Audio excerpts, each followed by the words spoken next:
Okay. I apologize for that, for ending the stream abruptly, but we have everything in working order now. We're streaming to YouTube, we're streaming to Twitch. The reason why I ended the stream like a couple minutes ago was because I realized that when I last streamed, I only streamed to Twitch and not YouTube. Like, I wasn't streaming RCW the last time I streamed, so I had YouTube like turned off as one of the things that I'm gonna stream to, so I had to turn it back on.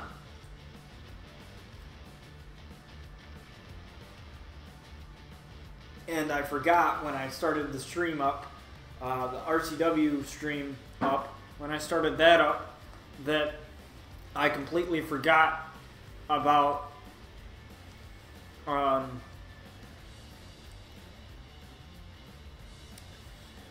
the fact that we stream on YouTube and Twitch through this, and so I had to go back into the Restream website and turn on YouTube stream so that we're streaming on both platforms.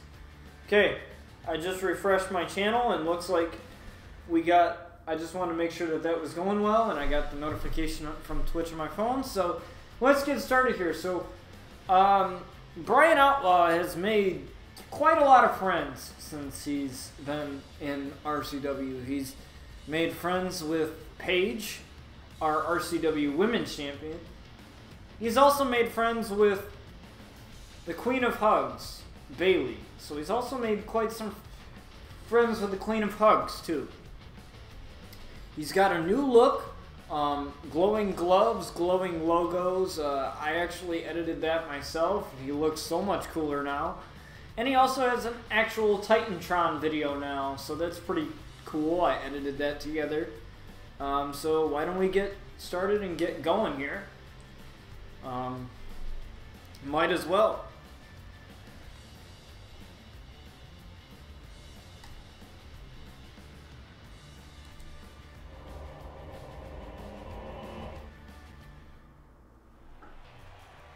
See, there you can see the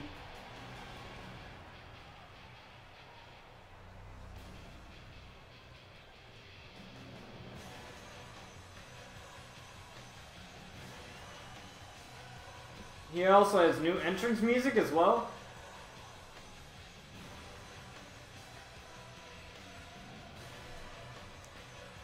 You can see the glow on his gloves there.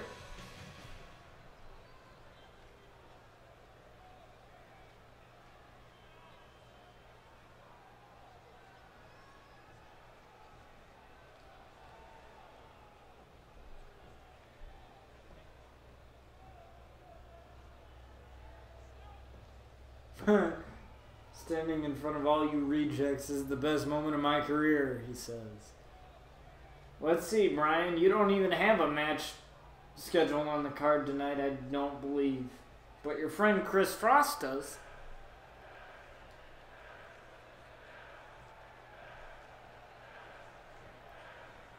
I show no emotions, I make no exceptions, and I grant no mercy in a walking, soul-crushing machine hell bent on laying waste to any and everything.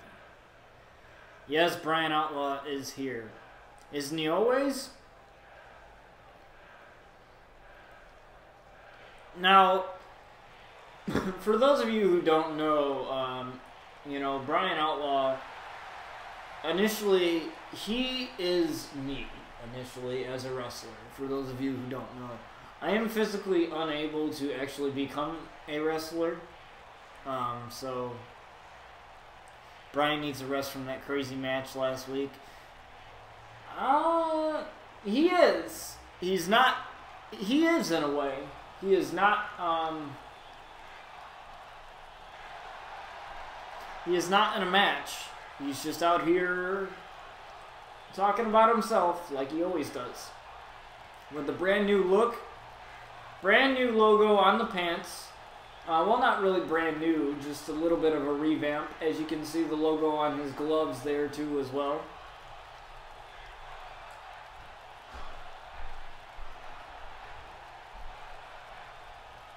I'm trying to get that A-list treatment, you feel me? I can skip the rest of the show. But actually, you are skipping the rest of the show because this is your only thing tonight, Bryan. So, mic drop. He also added a new move to his moveset, as he likes to say, you know, dropping elbows, making them panties drop too as well. So, but this isn't the last we'll see of Bryan Outlaw, because he made an announcement. He will be joining Bayley in her match against Nikki Bella. And Hideo Itami will also be here tonight as well. And also Priscilla Kelly and Bryan Outlaw will also be joining Priscilla Kelly as well. You know, with him you just can't, there's absolutely like no limits for him. As you heard him say, there's absolutely like no limits for him. Especially when it comes to the ladies. He's quite the ladies' man. He's quite the ladies' man. He believes that he wants to help out anybody. You know, you might think he's very egotistical. He is very self-centered in a way. But at the same time, he has a very soft spot for when it comes to the ladies. You know, and I always think that, or I'd like to think that, you know, a man as self-centered as Bryan Outlaw has some common ground and can find some common ground and be able to find that. And obviously Bayley can find it in him, and said that she said to him in this past Twitter conversation that they had together, if I can pull this up real quick. He said, "Always a hugger when it comes to the ladies. I'll be in Bayley's corner during her match this coming week on RCW. Don't worry, Paige. I still love you." So, and Bayley responds, "Hugging like a champ, locking it down. Honestly, I'm excited to see what the future holds for you. I was champion more than once. You'll be champion too." She's referring to her NXT champion as well as her time as women's champion. And Paige says, "I'll be watching. Breaking rules. Hey, can I steal that? Haha, good luck, Bayley."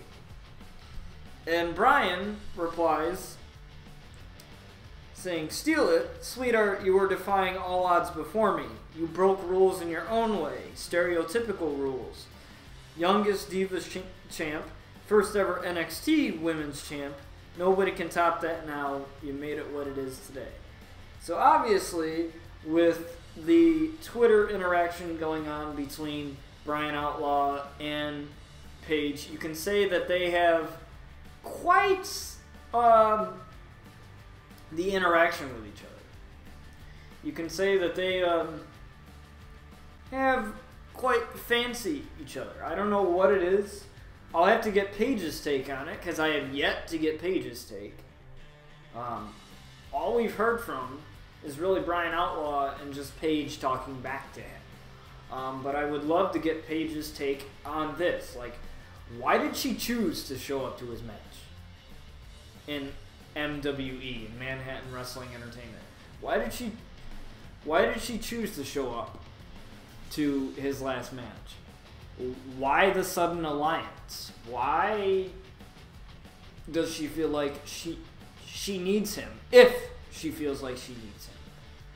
Why does she choose to spectate his matches here in RCW? There's so many questions that are unanswered at the moment, and I would love to get some word from Paige on exactly where she stands in this sort of relationship. As I turn on the light here, we need some light. Getting a little dark, so need some light here. So let's continue. All Paige stuff aside, let's continue. So we got Bayley versus Nikki Bella here. Obviously one half of Twin Magic.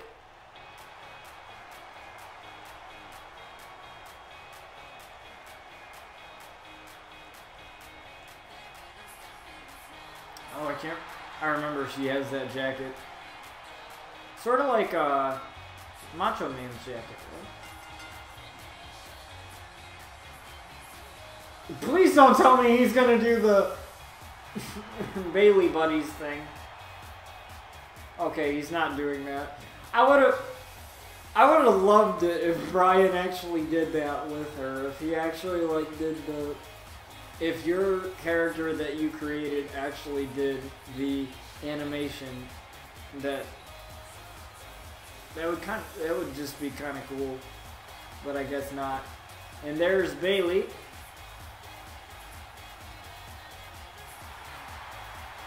Obviously, the RCW universe absolutely loving the hugger.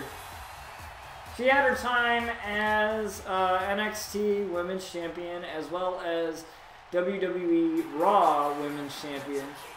She had a feud with Sasha, I'd say, a little mini feud, if you could say, and also a little bit of a feud with Charlotte as well. You know, it's hard to say where she stands right now. But she'll have to become fearless, as the fearless Nikki Bella makes her way to the ring, accompanied by her sister, Brie Bella, who gave birth to Birdie Danielson, who's the wife of Bryan Danielson, Daniel Bryan. Absolutely awesome. I love these two, and I love how WWE is able to incorporate a storyline where they are together, especially with that tag match with The Miz and Maurice. I was disappointed by the fact that Brie Bella and Daniel Bryan didn't end up coming out with the win in that, but you know, it is what it is.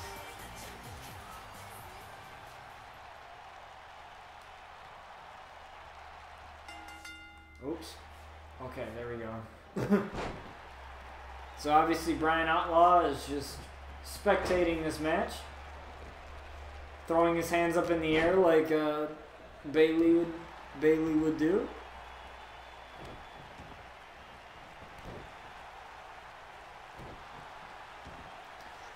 Now that I remember, thanks to John for telling me that the opponent needs to be on your side of the ring to distract him. Now that I remember that.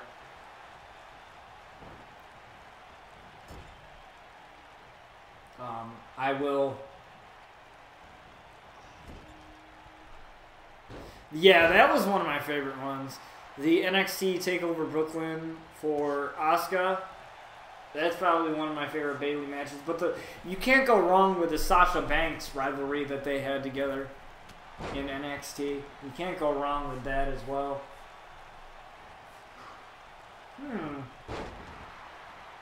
Bailey seems to be really doing this all by herself. Bryan Outlaw is just kind of sitting here doing absolutely nothing.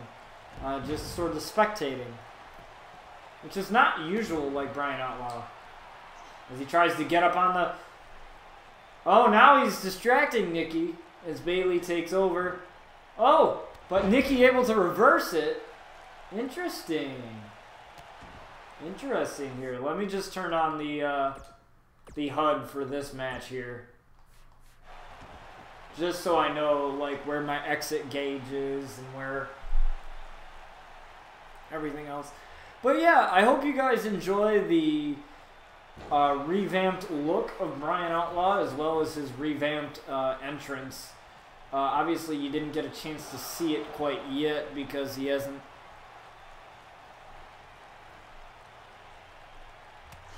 Yeah, it was Bailey and Banks, yeah, at Brooklyn.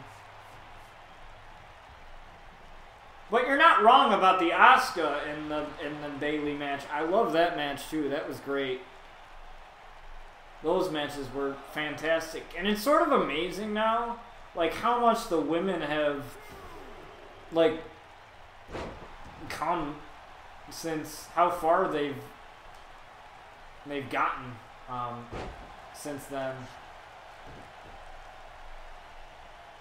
You know, now that they're in like Hell in a Cell matches, and now we have the Evolution pay-per-view coming up where it's all women. It's revolutionary, man. I'll tell you that. I never imagined that I would ever see a women's Hell in a Cell match, a women's Iron Man match, a women's, like, anything meaningful. And, like, I don't mean to, like, sound, like, sexist there, but, which is, I felt like the WWE was sort of being a little bit sexist. Like, they were just using the women as a way of, they have pretty faces and they can help us make money, so let's just...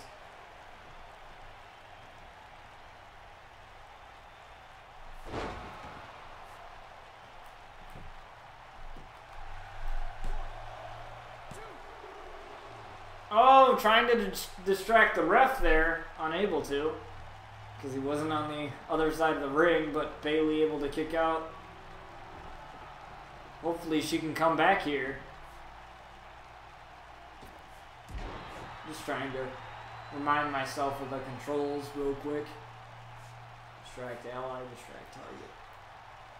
Okay, so... Okay, cool. Yeah. You know, it's... Like I said, it is very sexist. Like, I mean, I'm no feminist or anything, because I believe in equality for everybody. You know, that's just what I believe in, whether you're gay, straight, whatever. I just believe in equality for everyone, and I believe that everyone needs to be treated the same. And that's not just including society. That's including opportunities in sports and everything. And now I really think that for WWE, like, finally they're realizing that these women are more than just pretty faces. These women are talented. These women can wrestle just as well as the men can. And, you know, these women are just as good as men. Maybe not even better, you know? And, you know, honestly, I actually made the remark when I was talking to one of my friends the other day that I watch it for the women. And, you know, he kind of took it as, like, he's like, don't say that. He's like, don't say that because that makes you sound like, you know, a pig or whatever. I said, I don't just watch it because the women are pretty. I watch it because it's just I watch it for the women because it's just amazing how revolutionary it's happened. And it's amazing how women have put on some... I don't know why I tried to distract Bayley there, but Bayley hits the Bayley to belly. And she wins. So going back, what I was saying before was, you know, I watch it for the women because of the revolution that has taken place, or the evolution. I hated the word diva. You know, yeah, exactly. I really hope we get a women's main event for WrestleMania 35 too as well. But I really hated the word diva. I hated the Divas title. I hated the whole word, you know, diva. Because diva is a very derogatory term. It's not something that, you know, it's not something nice that you would say to a person. And it can be both used for men and women. Yeah, exactly. Over a fifth moment main event. You know? Exactly. And you know, I hated the Divas title. I hated the Divas title. I hated the whole diva thing. But I really liked how women like Nikki Bella and the Bella Twins and Paige were able to make diva mean something. You know, especially Paige. You know, with her saying how, like, you know, the anti-diva. They called her the diva of tomorrow. She was different. And I feel like Paige was a huge spark for that. You know, all bias aside. Of course, I'm wearing a Paige shirt and I'm a diehard Paige fan. Like, all Paige fanboyism aside, like, I believe that Paige was a huge spark for that. You know, she showed people that, you know, just because I'm a goth girl and I wear all black and you know, I look like this and whatever, and I'm able to do anything that these women can do. You know, she was rejected in her first WWE tryout.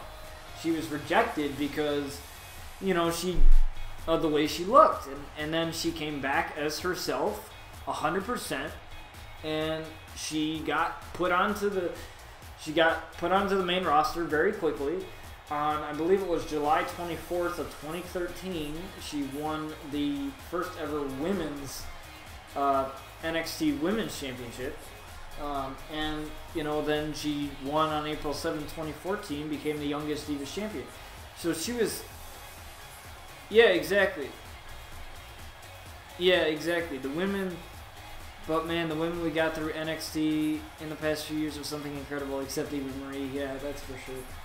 Let's just not talk about Eva Marie, but I'm saying that, like, Paige was the very focal point of very different. You know, you never saw a woman's wrestler like her.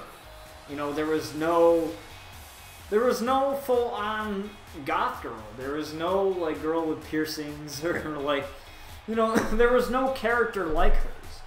And, you know, I've told people this in, like, this support group that I have online for, like, depression and stuff, that 90% of Paige's character, this character that she was acting out on WWE TV, was her. Like, 95% of it was her, and 5% of it was acting.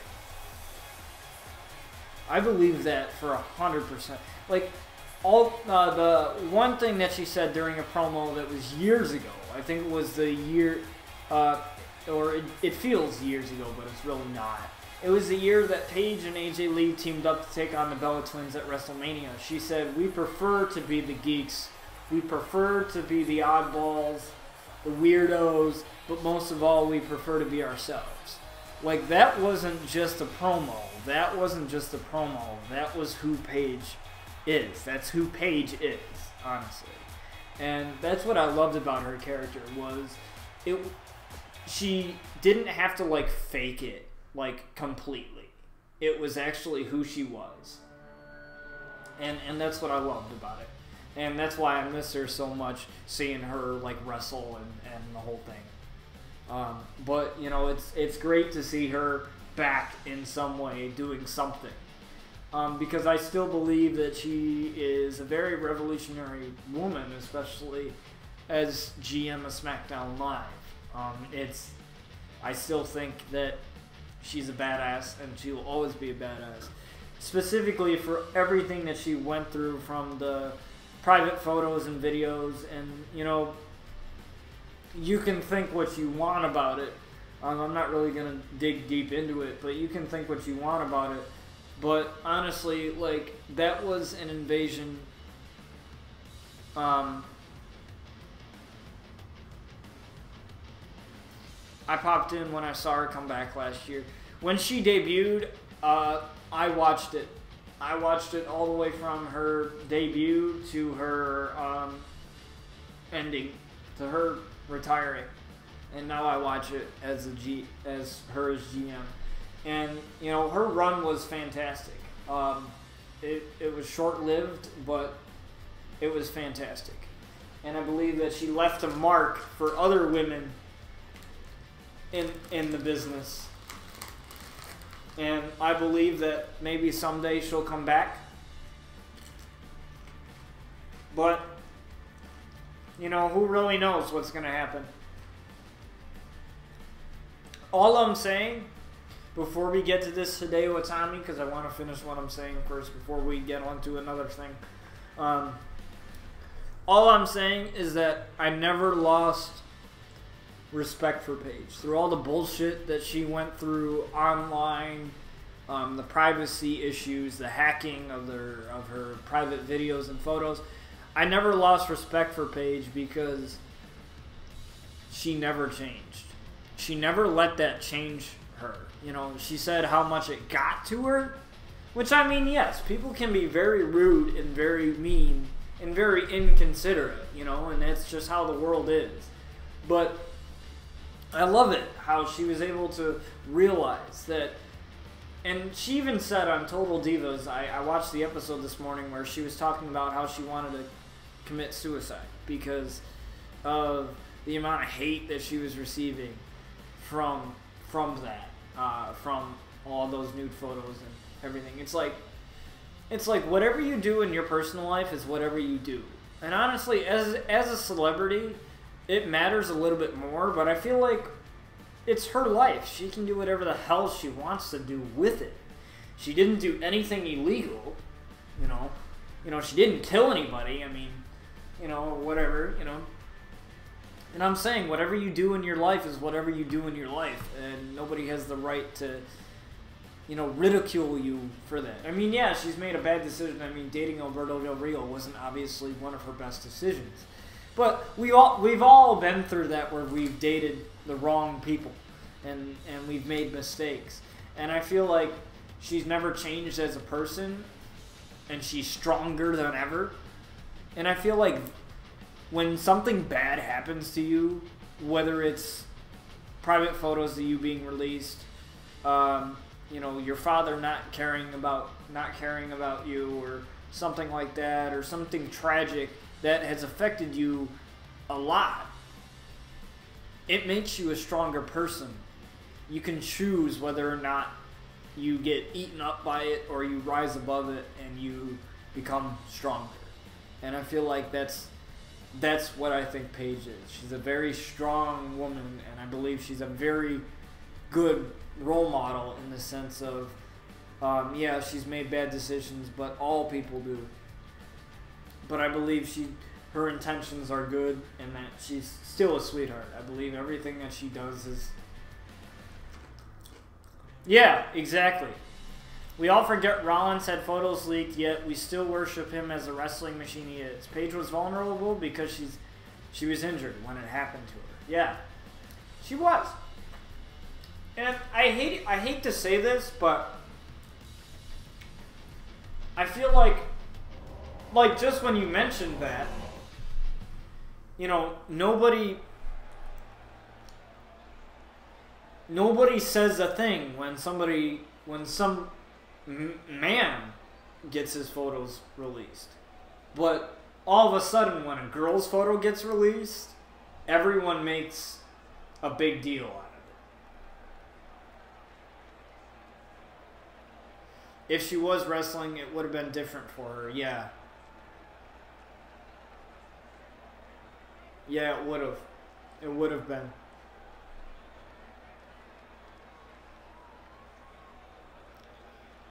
I feel like she made a lot of bad decisions because she wasn't wrestling.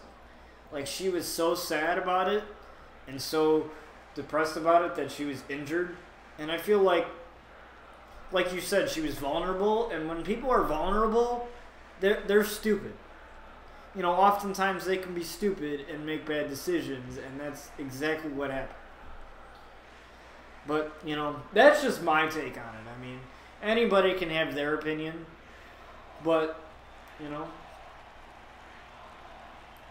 uh-oh. Hideo Itami is calling out Kris Frost. Uh-oh. They're supposed to have a match tonight that's supposed to be a tables matchup. One-on-one tables matchup.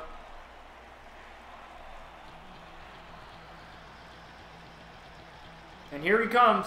I still have to do a Titantron for him. I still have to do that entrance. But yeah, I'm just saying, I'm, going on to a new thing now, but I'm just saying, you can think whatever you want to think about that whole Paige situation. But in my eyes, Paige is still Paige. And, that changed her, but it didn't change her who she is. It didn't change the real Paige that we know.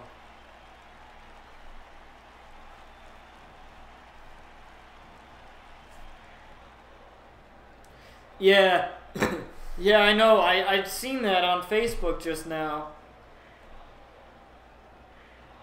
I seen that on Facebook. So now that we're on the topic of Hideo Itami and Kris Frost said, facing Hideo Itami next week on RCW, what an honor. So he says it's an honor to face Hideo Itami, but Hideo Itami said this: consider it your last match ever After I'm done with you, you'll be on the shelf for good. So Kris Frost was trying to say it was an honor to face him, but Hideo Itami obviously didn't take a minute to appreciate the compliment and just fired right back. That attitude that we've seen from him on 205 Live, it seems like that is transitioned here in RCW. That has came here in RCW as well.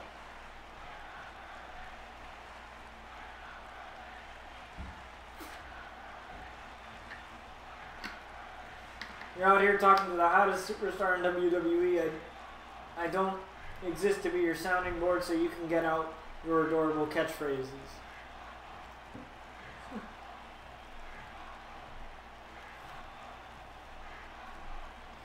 Strong style versus Frost style.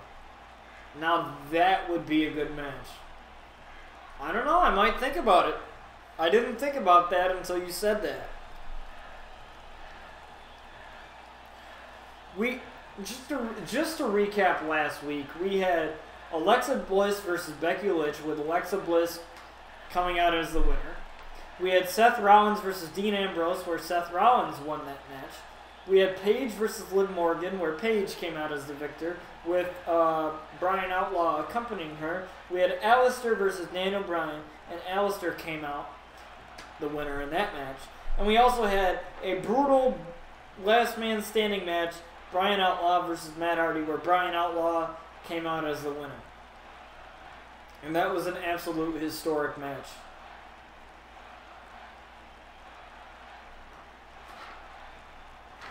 Now,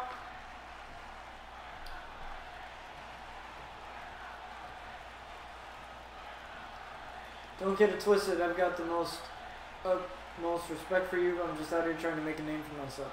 So you see Kris Frost here, like I said, very respectful to all of his opponents. He understands that he hasn't been here forever. He understands that he's only had a few matches in RCW. I only think maybe one or two. And he understands how many matches Hideo Itami has had, especially in NXT all the way up to 205 Live. And, you know, he understands that. He completely understands that. But it seems that Hideo Itami is not realizing that Kris actually understands that.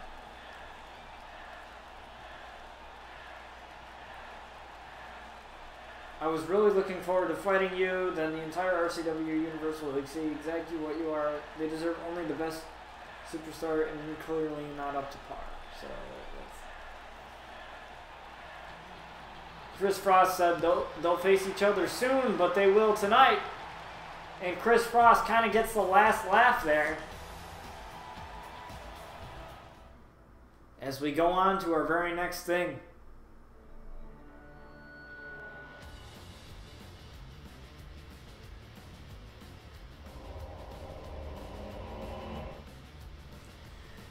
We go on to our very next thing. We have Priscilla Kelly being accompanied by none other than the Outlaw versus one half of the iconic duo, Peyton Royce, while she's accompanied by her best friend, Billie Kay. So Priscilla Kelly, obviously she's made her mark on the Mae Young Classic, even though she lost. But she's very impressive. Very impressive. I absolutely love Priscilla Kelly. Do I think she'll be signed to WWE? Yes. I would love to see her signed to WWE because I think her gimmick would be perfect for WWE. You know, it's sort of... I've seen her on the indies, and I've watched her on the indies. And her gimmick is similar to Paige's. Her moveset is similar to Paige's. Her look is similar to Paige's. But... and her wrestling style is similar to Paige's. And whatever. But I think her gimmick is really cool. I think it's a cross between The Undertaker and Kane. I really think. Or no, I shouldn't say that. I would say Bray Wyatt and The Undertaker.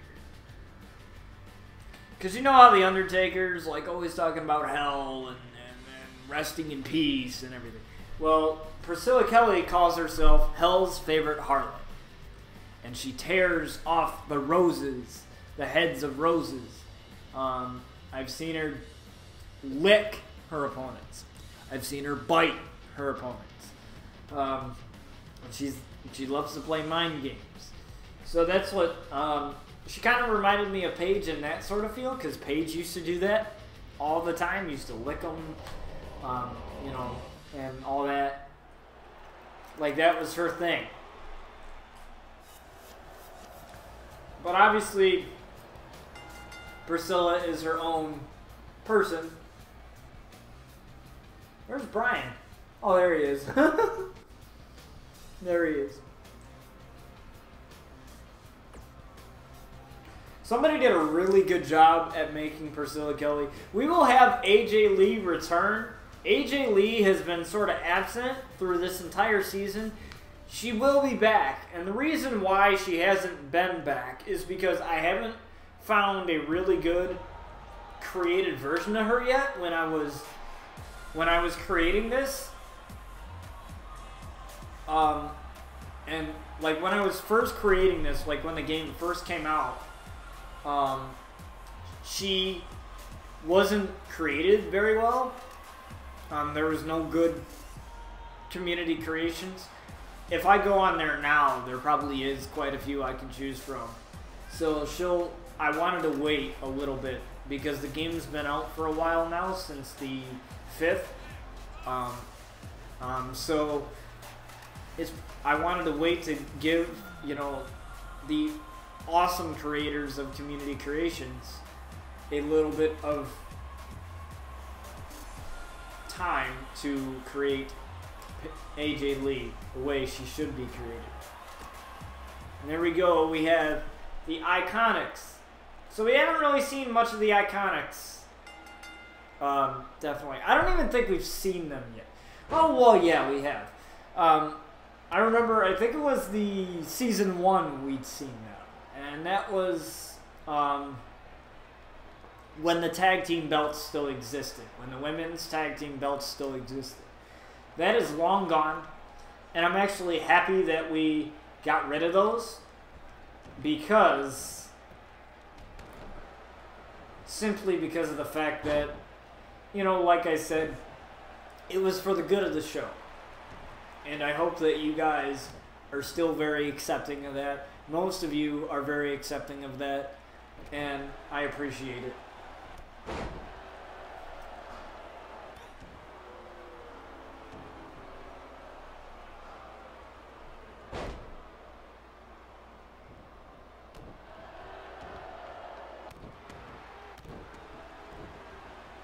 As Priscilla Kelly reverses there. So you have Priscilla Kelly, you know, she's got quite the moveset. I believe like her move or finisher is like some type of face buster move. It's pretty insane, honestly. Let me look real quick. She has the slapjack as her finisher.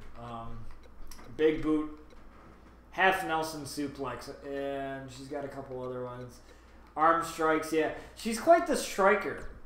She is quite the striker, I've noticed. And, you know, she wants to absolutely decimate her opponents. And obviously play some mind games with her opponents. So, you know, it's really interesting. That's what I love about Priscilla Kelly. She's just very interesting. And I think she's something that WWE could benefit from having.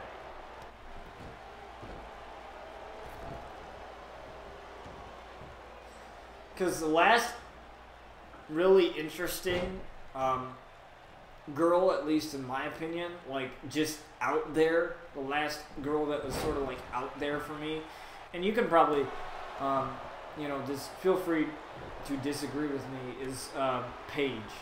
I would have to say, like, there's been a lot of girls that have come through NXT that have been phenomenal.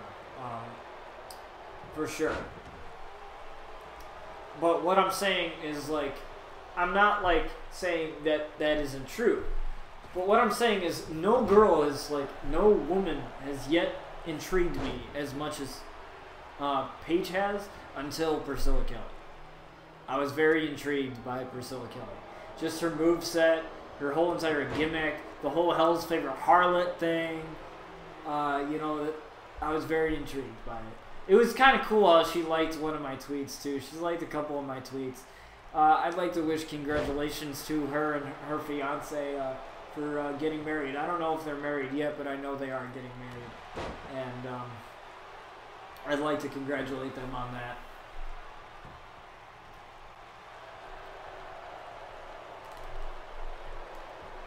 And Bryan Outlaw getting involved again like he always does, as I'm going to turn on the Superstar HUD just for this match here. Bryan Outlaw got to be careful, though, with how much he gets involved.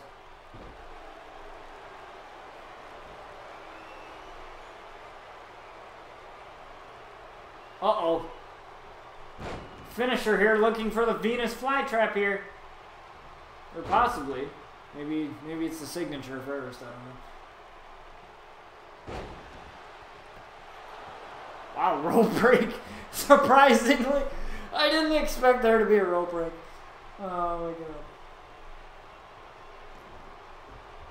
But I'm definitely loving doing this for you guys. I'm loving season 2. Absolutely. I'm absolutely loving season 2 of this. And I feel like WWE, this year's game, 2K19, has done a really good job in terms of, you know, universe. I mean, there are some glitches, which I'm not sure if they have released an update yet for any of them. Let me know, John, if you know of, but as far as I know, they haven't released any. What a big boot there. Priscilla Kelly looking for the win. And Peyton Royce able to kick out.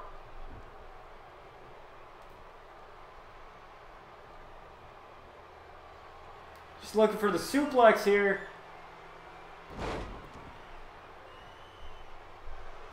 She connects on that one. A 1 count. Wow. Not even. She might have used her resiliency, I think. Does she have resiliency? Is her...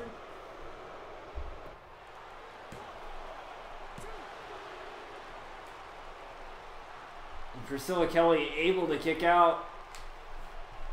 Able to reverse there. She's got the comeback going. She's executing it pretty well. Priscilla Kelly on the move here. Probably looking for the big boot again. Possibly roll up.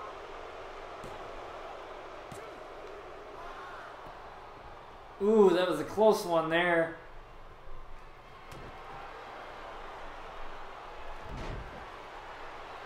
What a suplex there by Priscilla Kelly.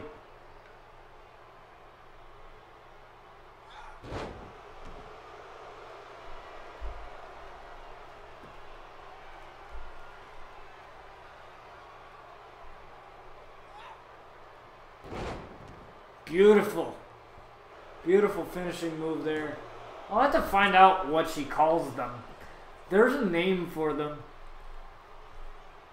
I'll have to look up like more of her indie stuff.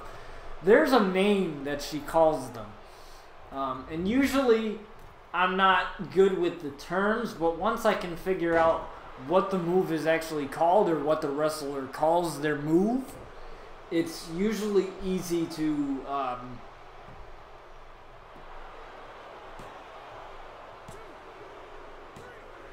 it's usually easy for me to figure that out. As Priscilla Kelly comes out with a win there. Bryan Outlaw gives the assist a little bit to Bryan Outlaw for helping break up that pin there. that possibly could have been the end of Priscilla Kelly, but she was able to come through with a win.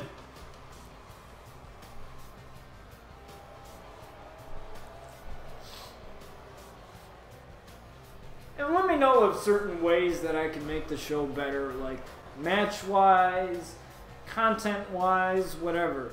You know, because I'm always open to your suggestions. And, you know,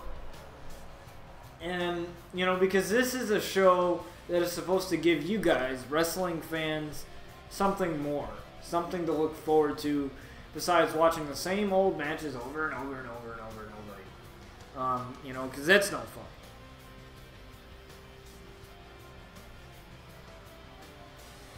And, you know, we'll have the occasional rematches, you know, with the rematch clause after championship matches. You know, the occasional stuff. But what I'm saying is I try to keep it fresh. You know, I'm not going to do 5 Roman Reigns main events like we've seen in WWE. That's been absolutely ridiculous.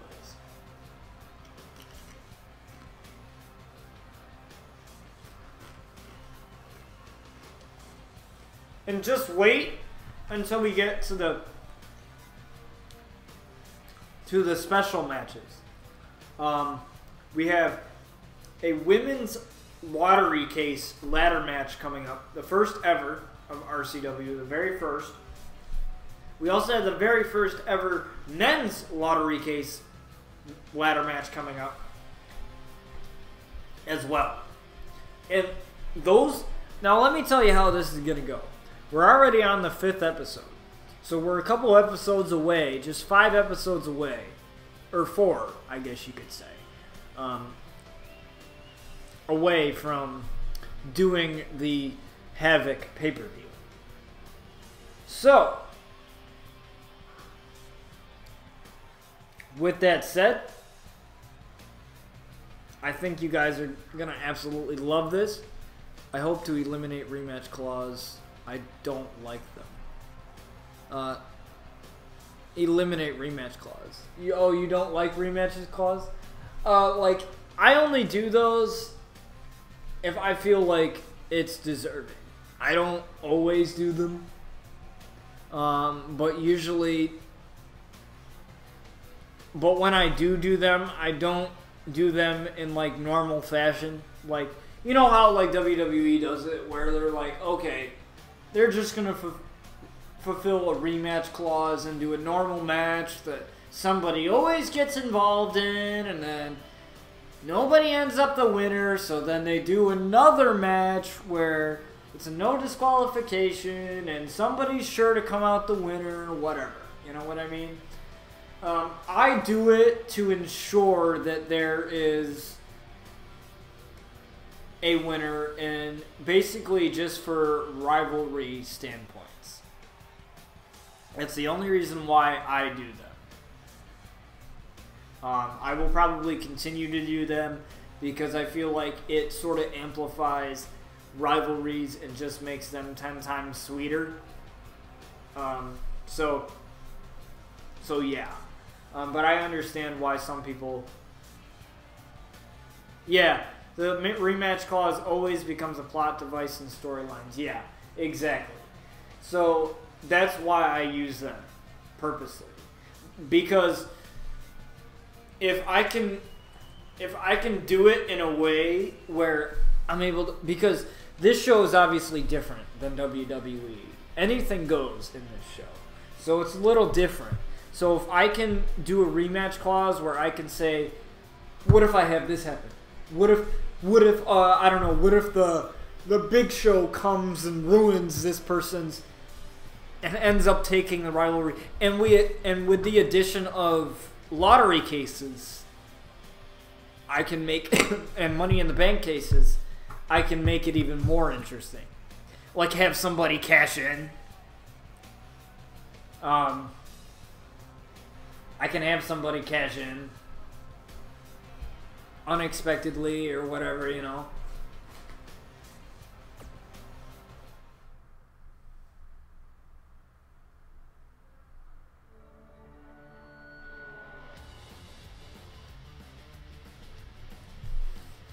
So we have one of the biggest matches. I guess you could call this sort of the co-main event in a way, because this is a pretty big deal for Kris Frost in a tables match. Never competed in one. Not even in the MWE. He's never competed in one. And this is about to be very shocking. I promise you guys that. You know, because RCW is full of surprises. It's full of surprises, and it's sort of anything can happen, anything goes. It's lazy when they do it. I want to have some sort where guys earn it. If you lose, you have to prove yourself over again by winning a few big matches.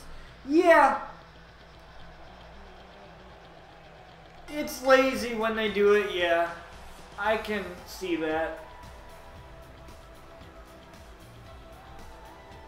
I can see that, but it's fun because when they do it in a way where, oh, I'll fulfill my rematch clause, but it'll be a triple threat, or it'll become a triple threat, or a fatal four-way.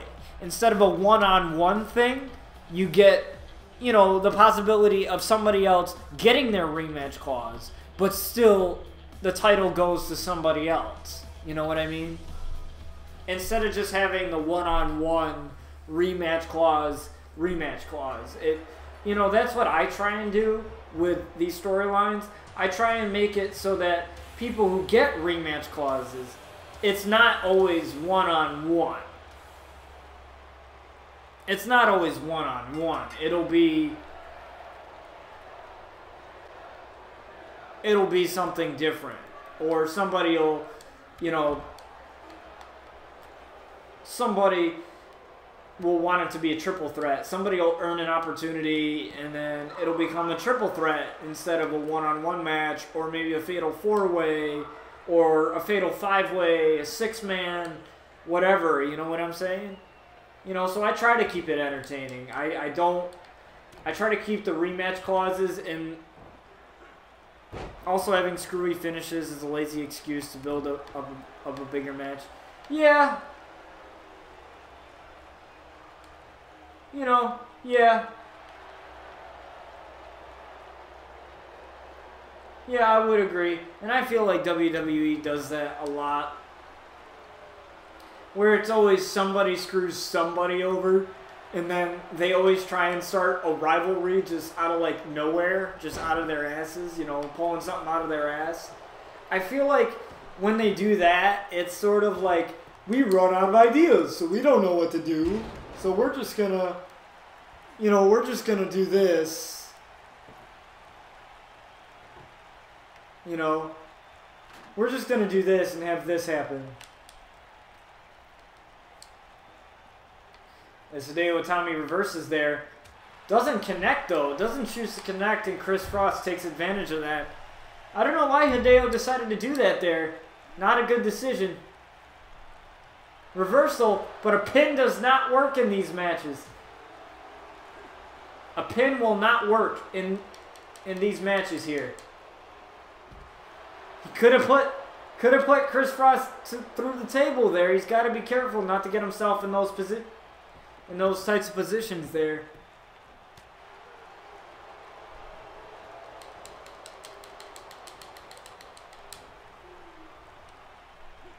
Right off the ropes there by Hideo.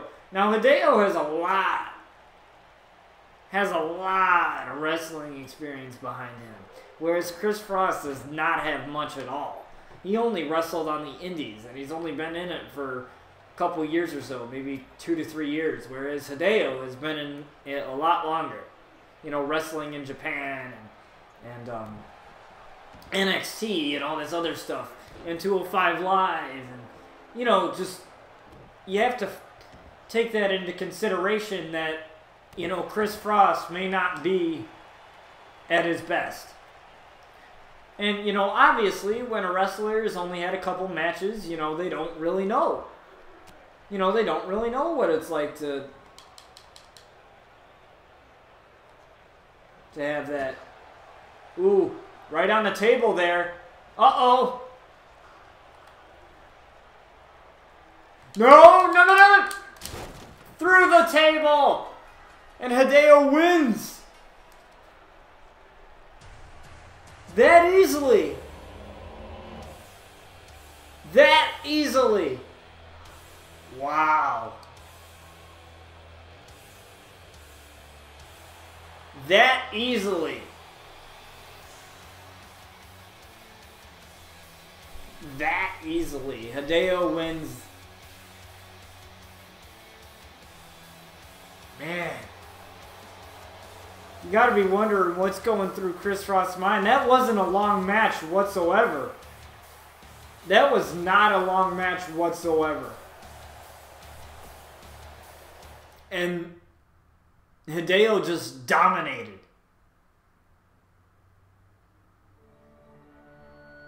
And Randy Orton,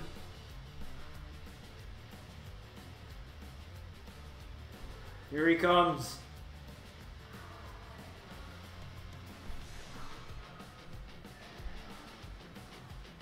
He's got something to say here before his match tonight against Edge, the Rated R Superstar, in Hell in a Cell. Now, Edge has had his fair share of matches. So has Randy Orton.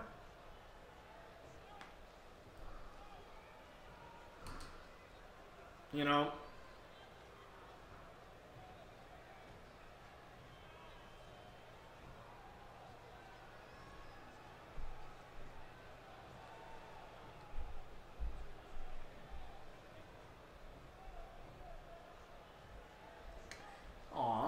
Looks like Randy Orton says that he's got a second family in the RCW universe. Besides his wife, of course.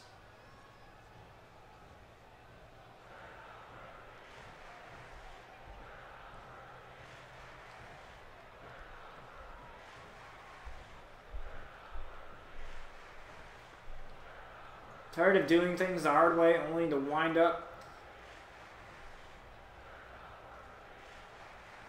worse off in the end.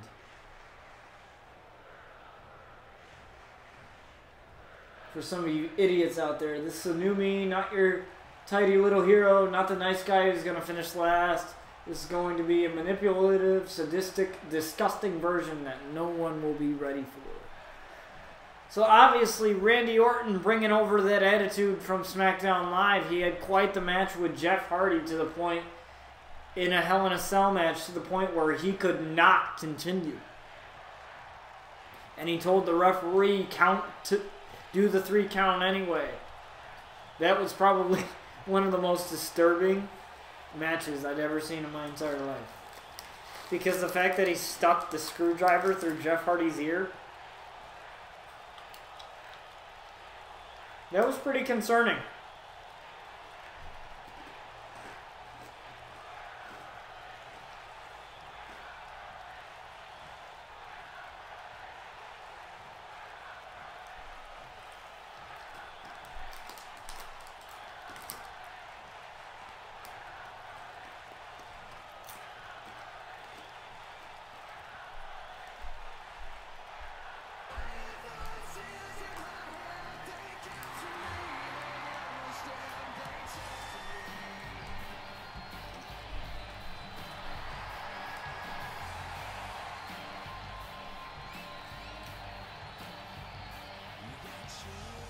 I've noticed a couple bugs. I don't know if anybody else is experiencing this in their universe mode, but a couple of the bugs that I've noticed is like I'll set a run-in for a match and it just won't happen. Yeah, it was one of the best, but also it was one of the scariest, I think. We also have AJ Styles coming up tonight too as well. He has something to say to the RCW universe. But before we get to that, Mata619 takes on part of the Lucha House Party. So the Lucha House Party has made their way to RCW. Lince Dorado and Kalisto. And obviously you have Grand Metalik there. So these guys know each other pretty well. But can the master of the 619 and Grand Metalik come out with the victory? Let's see what happens. Now you have to wonder. They were victorious over the tag team champions. Or I believe, yeah, I think so. I believe so. Yeah, if I remember correctly, they were. I'm going to control my pal Ray here. But, you know, you have to wonder, you know, if they keep up this momentum, they might be in favor for a Metalik betrays the Lucha House Party. Who knows?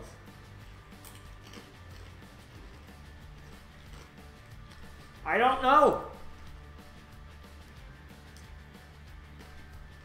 Well, he seems like he's sort of betraying the Lucha House Party by teaming up with none other than Rey Mysterio.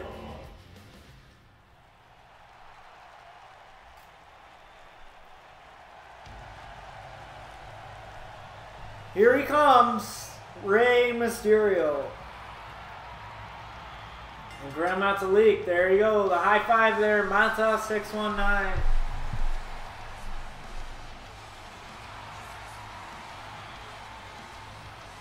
I'm so happy to actually be able to use the actual Rey Mysterio instead of some community created version.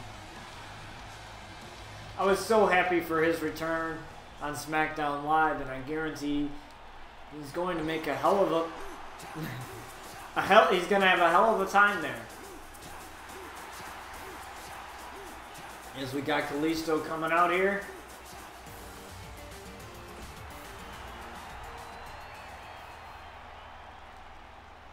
And obviously Grand Metalik. Here we go. It's going to start off with Ray and Kalisto. I forget what Ray's signature is. Let me just familiarize myself. Oh, it's the 619, and then I always thought that was his finisher, but then because he usually does the 619, then he does the frog splash afterwards. Then he does that frog splash afterwards. I always thought it was like one move and not two, you know? I always thought it was like one move, like strung together. Because that's what he always does. He does the 619, then he does the splash afterwards.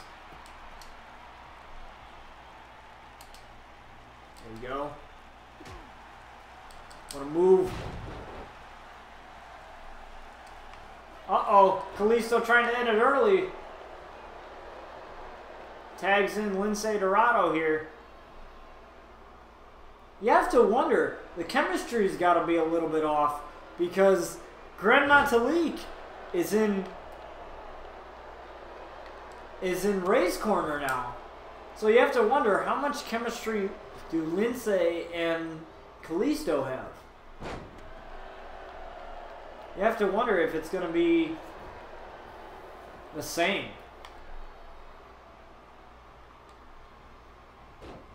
Hurricane Rana there by Ray. In a perfect spot here. Tries to make an attack off the middle rope there.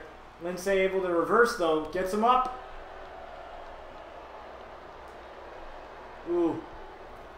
Dragging him over to the corner. What an arm drag there. By Lince Dorado there. Ray's in trouble. Ooh. That can't feel really good on the neck of Rey Mysterio. Ooh, and right on the leg. It's got to affect the agility of Ray. Ray needs to make a tag now. He needs to make a tag now, or else it's going to get ugly.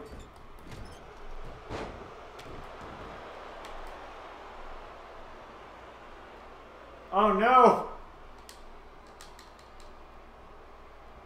Right on turnbuckle. That doesn't look good. Ray's in a bad way right now. Ooh. Kick right to the head of Rey Mysterio. Finally, Rey ended up getting some offense in, able to reverse. Just dragging Lindsay to the corner. Tagging in Gran Metalik. Perfect. A kick right to the back of the head by Gran Metalik. Now these two know each other pretty well. Like I said, Lucha House Party. Right to the face. A slap. Right to the chest. It appeared. Uh-oh. Lindsay able to push Gran away. Looks to carry Gran to the corner. Does very successfully. Tags in Kalisto. Ooh. Nice chops there by Kalisto and Lindsay there. Tries for the springboard kick there. Unable to get it. Now these are very agile wrestlers. These luchadors, they know each other's wrestling style very, very well.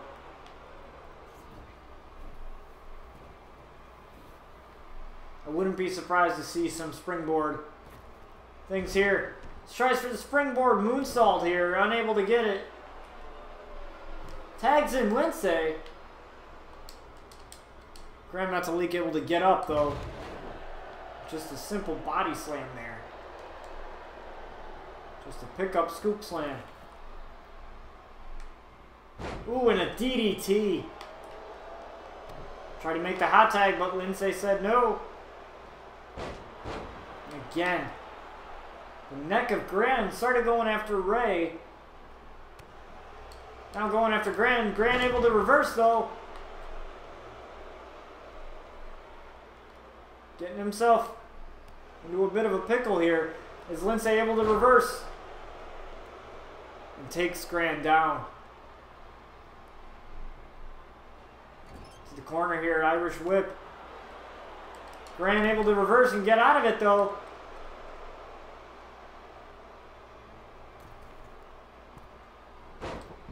What an impressive arm drag there.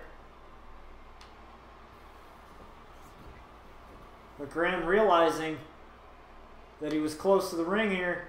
See if he can possibly tag in Rey here. Rey's finally back in this match. Ooh, reversal there by Lindsay. Lindsay has been in this match for quite a while now.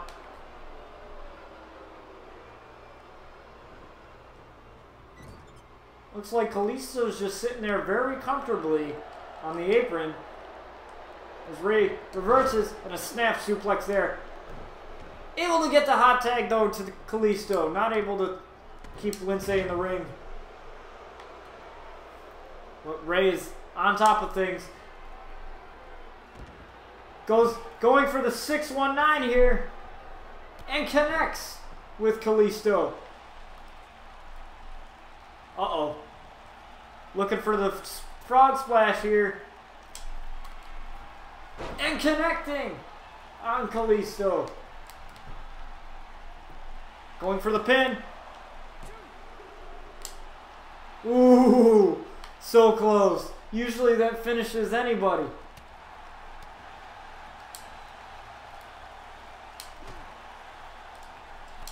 And a drop kick. Let's see, does he have his... Okay. Uh-oh. Reversal there by Kalisto. Reversal by Rey. Beautiful reversal there. Reversal by Kalisto. Rey looked like he was going for the suplex there.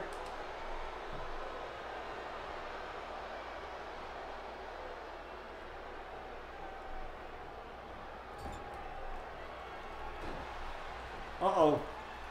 Kalisto going for the comeback. Ray not able to stop it, and it busts Ray open. Obviously you can't see because he's wearing a mask. But a comeback here. Comeback by Ray. See if he can get himself back in here. Come on, give me my comeback move. Can't you do the comeback? It ran out already?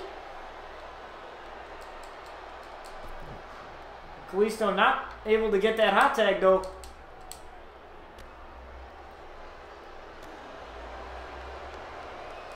Oh no! Little hesitation there by Ray, and it ended up costing him. Reversal there. Uh-oh. Reversal there by Kalisto. Try and go for the drop kick. Doesn't hit anything. Tags in Lindsay. This is a bad idea. Gran wants to get back in this match. He's the freshest man in. Ooh. Nice double team there. Lindsay able to stop the hot tag there. Let's see. He's got a signature. Oh no. And a finisher. Able to reverse though. Crucifix by Rey Mysterio. Tagging in Gran, that's a great idea there. Give what's his signature? I'm trying to think. No, not Ray. The other guy. Okay. Metalik. Oh, his springboard elbow drop, swanton, brain buster, and then Metalik driver. Okay.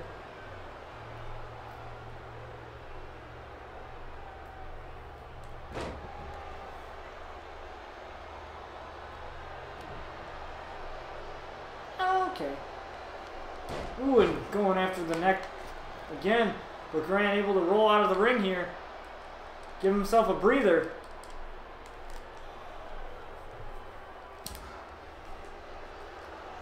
What a move.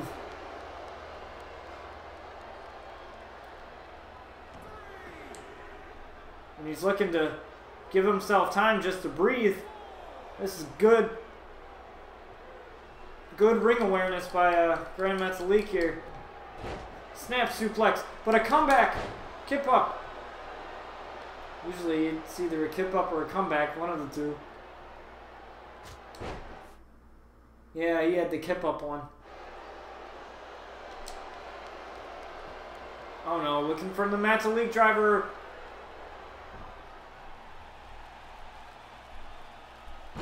And he lands it. He connects on that one. The Metalik driver.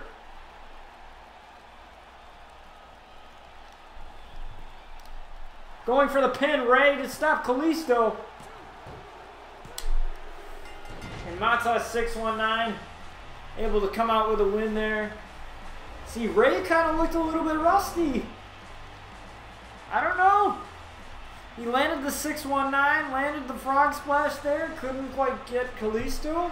Then he started really getting his butt whooped there by the Lucha House Party.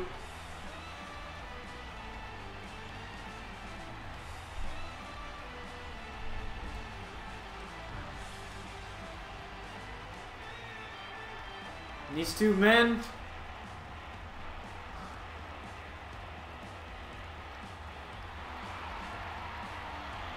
shake hands. Now you have to wonder, can these two men possibly be in the tag team title picture just after, I believe it's 2 wins, one over the tag team champions and one over the Lucha House Party. But we'll continue on here.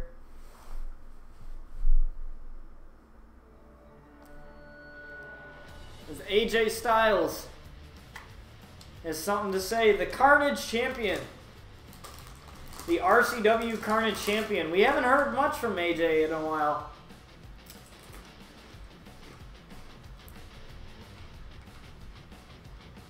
That or Seth.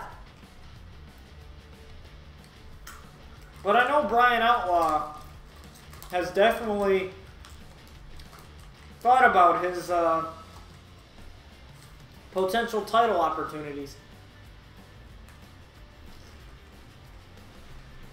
And in RCW, anything can happen here.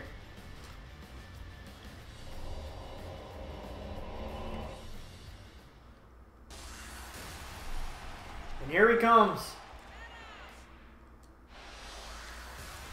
I thought you could skip the...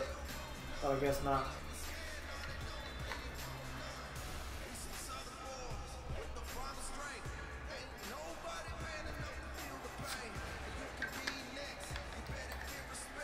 Styles Clash, the phenomenal forearm, the calf crusher, the Pele kick.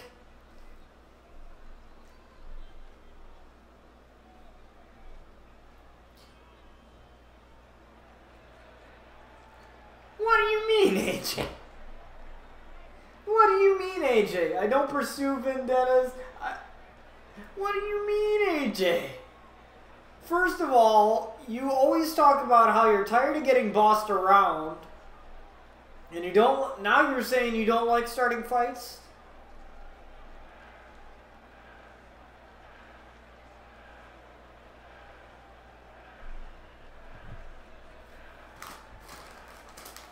Oh my lord. I don't even know with AJ anymore.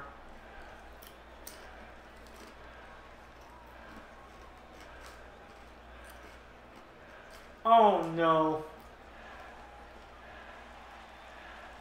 Seth Rollins? These two have had quite the rivalry and quite the history too. Seth Rollins still has to fulfill his rematch clause at the pay-per-view, which I have to figure out with that. But also, there's going to be a fatal four-way match to determine the #1 contender, or it could possibly turn into a triple threat. I have no idea.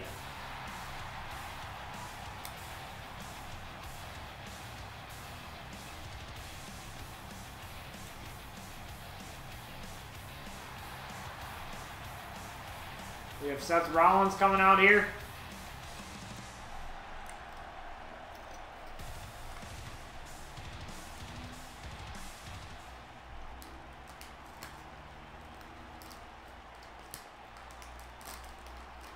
I absolutely love Seth Rollins, man, in real life. Freaking love Seth Rollins.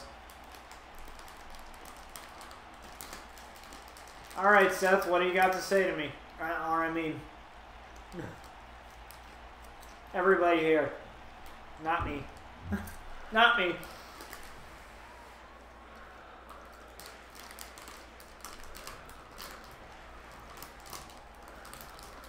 And it's going down here right now. Oh, wait, Seth.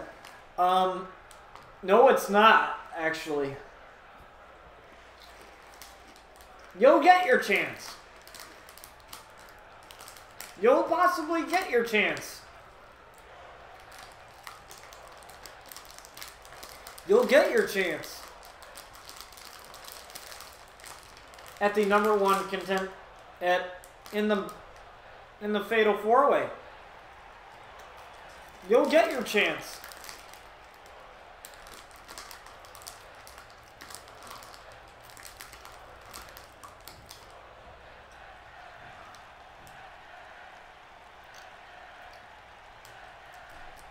You'll get your chance. Maybe. I don't know how I'm going to do this. I don't know how the storyline's going to be written, but I haven't thought that far ahead. But let me know how you guys think this should play out. Because your suggestions are always helpful. Now, here's what I'm thinking. We all know how Bryan Outlaw is, right? We all know how he is. We all know that he has Paige and possibly Bayley now on his side after tonight's match. So what's going through the head of Bryan Outlaw right now. You know, although him and Seth Rollins are friends, you have to wonder exactly what's happening. You have to wonder what's going to happen between those two. Because I'm beyond shocked. I don't know what's going to happen, and it's going to be tough to imitate and see what's going on. So,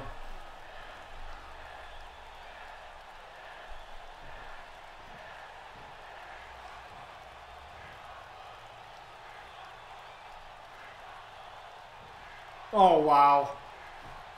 Saying that, basically calling AJ Styles a baby in a way. The daycare center's down the street. I'll give them a call. Maybe they have soft toys for you. Oh man. Seth Rollins just killing AJ Styles right now.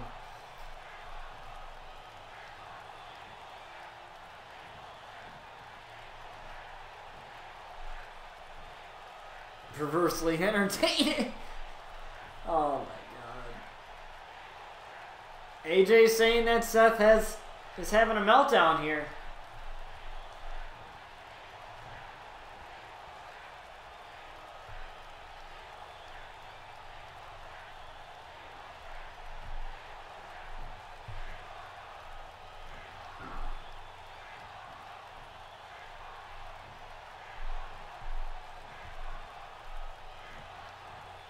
Now see,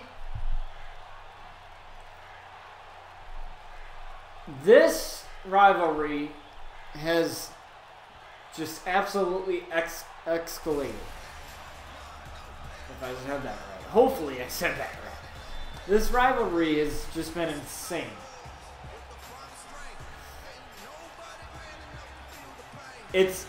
I find it amazing that Bryan Outlaw has had no part in this, considering how much buddy Seth Rollins and Bryan Outlaw are. You have to wonder though, Bryan Outlaw has friends, but deep down he really only cares about his opportunities.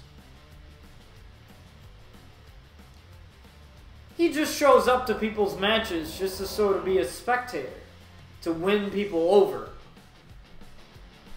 That's what he does. He doesn't do it out of the kindness of his heart, I would imagine. He does it to win people over. I think that's what he's doing to Paige. I really think he's a big fan of Paige, and he might have a soft spot for Paige, but I feel like he might be using her? Who knows? Obviously, Paige doesn't view it that way, based on the Twitter conversations that they've had with each other.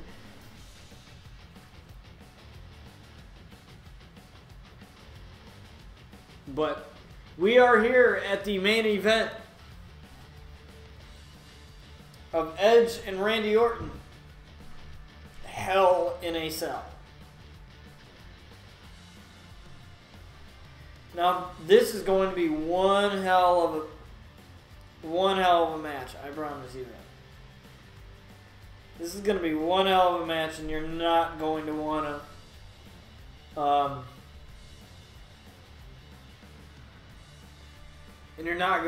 to miss this.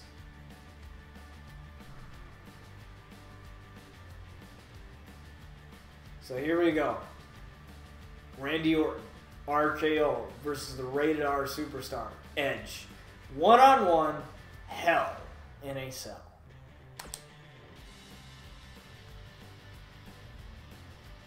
I'll be taking over Edge for this. So Edge, you know, we haven't seen him since his loss to Chris Jericho, which is shocking, considering the amount of historic matches he has had on his resume. And considering him being known as the Rated R Superstar. You know, he would let that happen. But he said that he will make Randy Orton see clearly. And on this day, he will walk out of hell. So, let's see if that might happen. So, we are here at the main event. Edge versus Randy Orton. Hell in a Cell. Coming your way right now.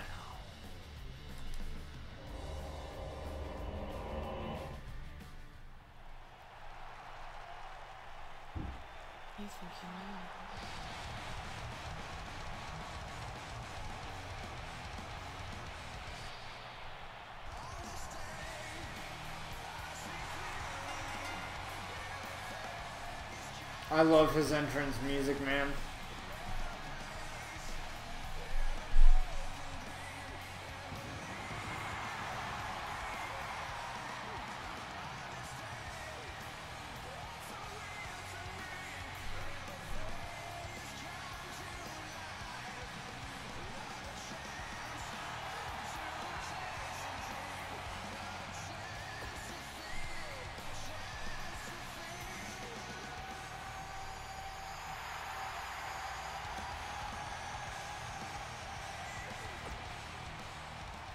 And obviously you have the Viper, Randy Orton.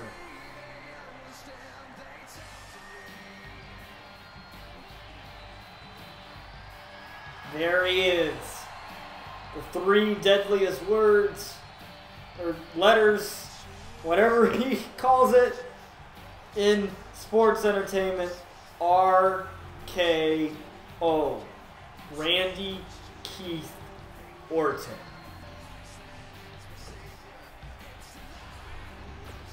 So we obviously seen this new attitude of Randy Orton, both on WWE and as well as RCW, as we've seen him come out here tonight.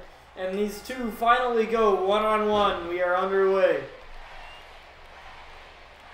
As you hear the RCW Universe chanting Randy. Well, you have to wonder what's going through Edge's mind. Is he still thinking about the lost Chris Jericho? Or is he really mentally ready? You have to really wonder that. Is he mentally ready to go? But it seems like he is. This simple body slam there to Randy Orton. Oh. Edge. Dude. Adam Copeland, please.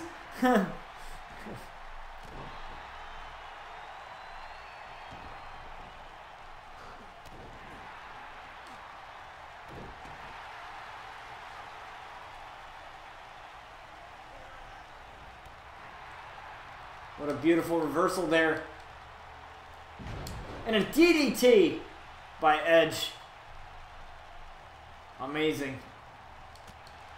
Reversal by Randy Orton. Confusing myself there. Andy's from Toy Story. And this is obviously not any Toy Story. Kick to the back of the head of Randy, both on the outside. Ooh, just throwing Edge like a rag doll. All right, Edge, you have to turn around, bud. Turn around. There you go. And a super kick by Edge there. Puts Randy Orton flat on the ground. Reversal, though. Now, outside the ring, it's very small. It's very cramped. Can't move around too much. Both men have to realize that. Tossing Randy Orton.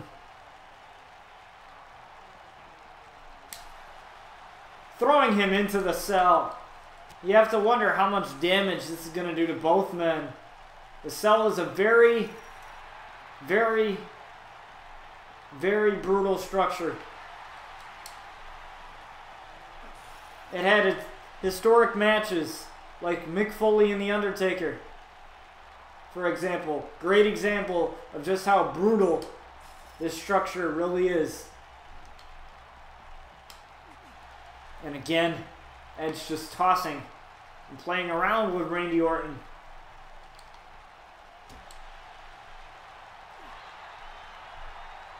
Randy says, no, I want it back in the ring here.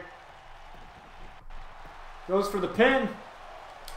But only a 1 count there from Edge. It's still very early in this match. Still very early. And a stomp right on the head of Edge. Oh no. The patented vintage Randy Orton cradle DDT by Randy. Oh no, looking for the RKO here. RKO to Edge. And Randy comes out with the win.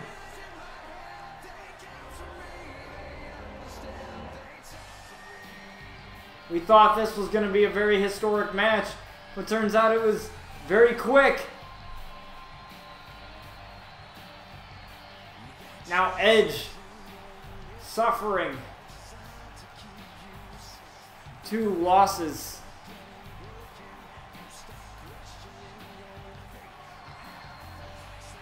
The 3 deadliest letters in entertainment was just too much for the rated R superstar Edge.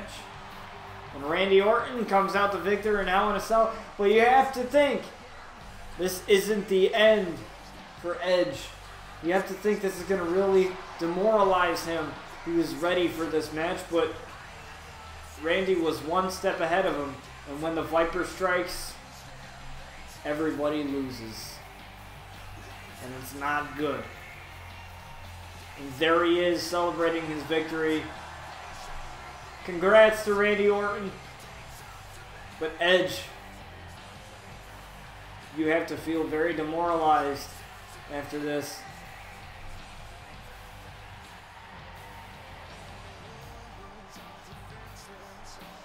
And that is the end of RCW. You have to wonder though.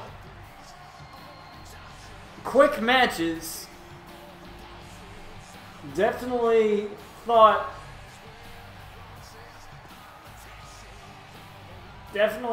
Edge would have come out the victor in this one, but apparently not.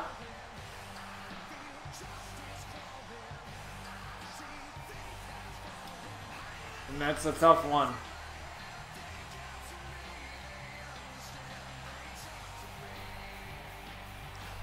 But hey, stuff happens, man. Stuff happens. So, you know, with that said, I hope you enjoyed this episode of RCW. It has been fun. I'm really excited to see where the future heads for this show. Season 2 and beyond. I'd like to thank John for being here and for reminding me of some of the historic matches that have happened throughout the years in WWE, as well as talking about rematch clauses and, you know, the different writing. And, you know, it might be a little different. It might be a little different this time. Who knows? Next show we might have even more insane matches and possibly even better outcomes, or maybe even stranger outcomes. Who knows? But I'd like to thank everyone who has made the show what it is today. And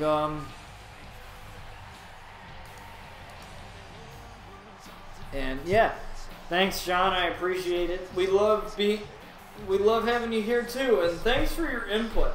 I will take your input into consideration, especially with the rematch clauses. I understand your feelings on them, and I understand that I myself think it's very lazy writing.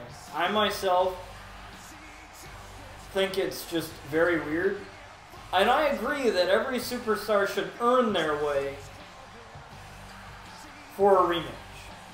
Or, even if not that, even if not earning their way, at least make the match different. Like, don't make it just one-on-one. Don't just make it one-on-one no DQ, or one-on-one Hell in a Cell, or one-on-one whatever. Like, add the for WWE's sake, like, add the possibility of maybe having a fatal four-way, and then making it a triple threat, or making it even a fatal four-way for the title, so that the person can get their rematch clause. They're able to get it. They're able to. Those two people that faced off against each other will be a part of the match, but there will be another factor in the match. Like, for example, you know, if they did, you know, I'm just spitballing here, like, you know, a rematch for Charlotte Flair and the Women's Championship. Like the rivalry that Becky Lynch and Charlotte have going on right now. Like, I don't know, maybe if some other woman in the SmackDown roster earned an opportunity, she could make it a triple threat and possibly make it harder for Becky and harder for Charlotte to win. You know, at least that's something different. Like, it's not the same, you know what I'm saying? It's not like just a simple rematch. It's a rematch, and it fulfills the rematch clause, but there's something else added to it to make it more interesting. Instead of just having Roman Reigns versus Brock Lesnar, Roman Reigns versus Brock Lesnar, Roman Reigns versus Brock Lesnar, over and over and over again. You know, instead of having that same old match again, you keep adding factors to it to make it even more interesting. So, you know, maybe I possibly do something with the AJ Styles and Seth Rollins where Seth Rollins does get his rematch clause. It just isn't one-on-one. You know, I'm just spitballing, but, you know, those are just some of the ideas that I have for WWE's sake. But for RCW's sake, before I go and before, you know, everything, first of all, I'd like to thank everyone once again who come out here every day this show is produced. I know I've done 2 episodes in a week, and I love doing it. I know it's like kind of quick, and we're kind of pushing out these seasons, but I promise you, just because there's 2 episodes per week doesn't mean that, you know, I'm half-assing it. Or I don't want you guys thinking that I'm like half-assing this season. You know, I put it out so quick because I know you guys love it, and I know it's something that you guys love to watch. And, you know, sometimes I don't even want to wait. You know, with the stuff that I make, sometimes I don't even want... I know the outcome. You know, I know what I want to do for a match, and sometimes I don't. But I want to see the reactions. I want to see how you guys react to it. I want to see that. And that's... And sometimes I get the matches made up so quickly, you know, because usually what I do after a show ends, the creative juices are still flowing depending on how the matches go. Like, obviously, how Randy Orton won tonight. You know, how is Edge going to fire back? You know, I always think of ways like, how would Edge fire back? How would this happen? What if this happened? What if this happened? You know, I always think of that scenario. Or I always think of cool scenarios that I've never seen in WWE that I would love to see here in RCW. And so, you know, that's and how I carry out those is pure imagination. So I'd like to thank everybody that comes out here and enjoys it as much as I do. I can tell you guys, this is my life. I put my life and hard work into this. When I'm not doing anything college related, this is what I'm doing. This is what I'm doing. probably 95 to 99% of the time, this is what I'm doing. And the other like 1% is like homework. The other 1 to 5% is like homework for college. But I spend most of my time doing this for you guys. And I want you guys to know that, because this means a lot to me, and I'm glad that you guys can share it with me, and that I'm not alone in this, and that you guys absolutely love it. I've gotten compliments from the show that this show is better than anything WWE has done in a while. I've gotten compliments like that, and that's fantastic. And I love it how you guys treat it like it's a real show, treat it like it's a real wrestling show, and not through a video game as much as I do. And it's fantastic, and I love you guys for that. The fact that you guys like say, oh, it's RCW's today, I'm gonna go watch it, or oh, I missed RCW, so I'm gonna go watch this. It's like you guys make it a part of your ritual now, and it's insane, because I have a ritual where I watch Monday Night Raw on Tuesday, and you know, I have my ritual where I watch my shows, and it's like knowing that my show is such a big part of your guys' life is fantastic. It's absolutely fantastic.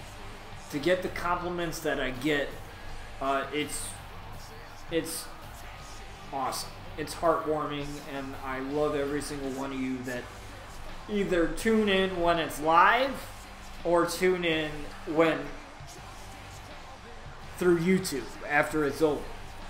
You know, however you watch this show or interact with this show, just the fact that you give it as much attention as you would as a wrestling fan for Raw and SmackDown is just amazing, and I can't thank you guys enough for it.